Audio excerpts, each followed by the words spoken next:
Hoje, vamos fundo em um dos casos mais complexos e reveladores da história recente do Brasil, o escândalo do Banco Master. O que parecia ser só mais uma fraude bancária, acabou, na verdade, mostrando como um sistema inteiro pode ser capturado por dentro. Para começar, vamos olhar para esse número, 47,3 bilhões de reais. É um valor impressionante. Mas olha, isso aqui não é só o rombo de um banco. É o custo de um esquema gigantesco que tirou dinheiro de fundos de pensão, de bancos públicos, de investidores. É, até hoje, a maior fraude que o Fundo Garantidor de Créditos já teve que cobrir. Então, a grande pergunta que fica é como? Como uma única instituição financeira conseguiu criar uma teia de influência tão, mas tão poderosa a ponto de envolver os mais altos escalões dos três poderes da República? Para a gente conseguir responder a isso, primeiro é preciso entender a engrenagem da fraude. Tudo veio à tona com a quebra do banco, que era comandado pelo Daniel Vorcaro. Só que a queda do Master não foi o fim da história. Na verdade, foi só o começo. Foi como romper uma barragem, sabe? Liberou uma avalanche de provas de uma rede de corrupção muito, mas muito maior do que se imaginava. E antes de entender como esse dinheiro todo foi usado para corromper o sistema, a gente precisa ver como ele foi literalmente fabricado. O esquema do Banco Master era uma verdadeira máquina de engenharia financeira, projetada para uma única coisa: transformar ativos que não valiam nada em lucros gigantescos no papel. A estratégia central deles era uma espécie de alquimia financeira dos tempos modernos. Basicamente, era um truque de mágica contábil. Eles pegavam o que era considerado lixo no mercado financeiro e, com uma série de manobras, transformavam em ouro nos balanços do banco. Pura ilusão. E aqui a gente vê o ciclo da fraude em ação. Eram 4 passos bem simples de entender. Primeiro, o banco dava empréstimos gigantescos para empresas de fachada. Segundo, esse dinheiro ia direto para fundos de investimento que eram parceiros no esquema.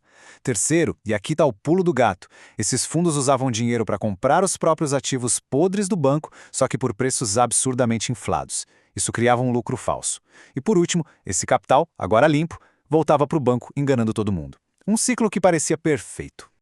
Bom, com bilhões de reais fabricados a partir do nada, o passo seguinte era óbvio: usar essa grana para comprar poder. E é nesse ponto que o escândalo se revela completamente indiferente a partidos ou ideologias, alcançando figuras importantes de todo o espectro político, da esquerda à direita. De um lado da tela a gente vê Rui Costa, do PT.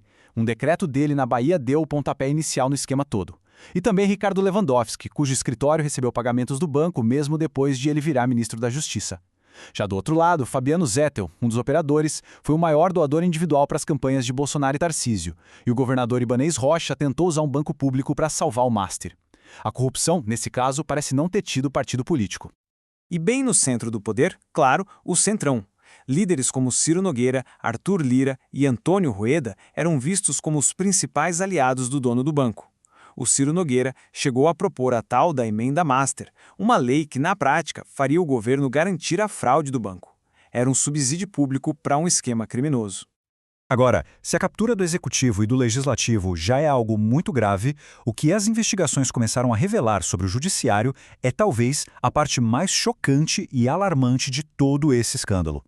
Essa frase aqui, atribuída ao senador Jacques Wagner, resume bem o clima de pânico que se instalou em Brasília. Ela mostra o medo de que uma delação premiada pudesse expor conexões em todos os níveis de poder, revelando a verdadeira profundidade do esquema. O relator do caso no STF, o ministro Dias Toffoli, se viu numa situação de claro conflito de interesses. As investigações mostraram que um fundo de investimento operado por gente-chave do esquema Master investiu dinheiro num resort da família do ministro. Ou seja, o juiz do caso tinha laços financeiros, ainda que indiretos, com os investigados. E agora, olhem só este número: 129 milhões de reais. Esse foi o valor total de um contrato que o Banco Master assinou com o escritório de advocacia da Viviane Barsi de Moraes, esposa do ministro do STF, Alexandre de Moraes. Isso dava mais ou menos 3 milhões e 600 mil reais por mês.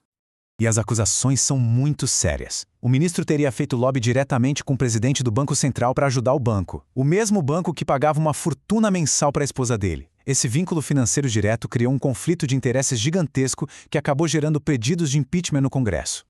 Bom, com a elite política e jurídica supostamente se beneficiando do esquema, a pergunta que fica é, no fim do dia, quem pagou essa conta? Porque essa conta não foi abstrata, ela caiu no colo de gente de verdade, do cidadão comum. E aqui está a dura realidade. Quase R$ 1 bilhão do Rio Previdência, o fundo que paga a aposentadoria dos servidores do Rio de Janeiro, simplesmente sumiu. E mais, o Banco de Brasília, uma instituição pública, teve um prejuízo de 2 bilhões. O dinheiro da aposentadoria de milhares de pessoas foi usado para alimentar esse esquema. Então, vamos só recapitular essa teia de influência para a gente ter a imagem completa. No centro, Daniel Vorcaro. E orbitando ao redor dele, operadores ligados à direita, como Zettel, figuras importantes da esquerda, como Rui Costa, líderes do Centrão, como Ciro Nogueira, e lá no topo, ministros do STF com graves conflitos de interesse, como Toffoli e Moraes. Portanto, o ponto central é este. O caso do Banco Master não é uma história de esquerda contra direita, é a história de um sistema inteiro que foi capturado. As divisões partidárias parecem ter desaparecido diante da oportunidade de lucro ilícito, revelando uma fragilidade institucional que afeta a todos nós. E isso tudo nos deixa com uma reflexão final. Quando um único banco consegue aparentemente comprar influência em todos os poderes ao mesmo tempo, será que isso é só mais um crime financeiro? Ou será que o que está em jogo, na verdade, é a própria integridade e o futuro de uma nação?